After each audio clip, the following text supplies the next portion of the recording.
এইটুকুনি কেক আমাকে দিলে?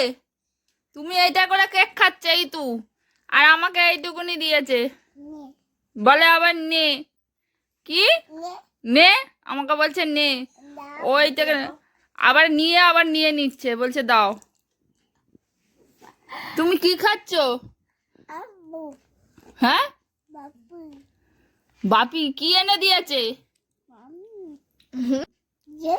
কেক? কেক খাচ্ছ? ও, ঘুম থেকে উঠে কেক খাচ্ছ? আর এই যে পাস্তাটা করে নিয়ে আসলাম, এইটা কে খাবে? আমি। এটা দিদি খাবে। এটা কি বেঁধেছিস মাথার মধ্যে? মাথায় বেনুনি বেঁধেছি, ছোট চুলগুলো ভাবছি বড় করবো, তাই জন্য বেনুনি বেঁধে নিয়েছি। কেমন পিকুলি আর লাগছে তোকে। ও, ওই যে আরেকজনের অবস্থা, কেক চাউমিন এই পাস্তা কেক সব একসঙ্গে খাচ্ছে। নে। আবার নে বলছে, এটাও দে আমায়, দাও। আর যা করো, এরকম আমি খাবি দিচ্ছি বনিকে, খাবেন। কেকটা ভালো খেতে, কেকটা ভালো খেতে। ও বাবা, এরকম করে খাচ্ছে। কিরকম করে খাচ্ছ? ভালো খেতে, হেভি টেস্টি।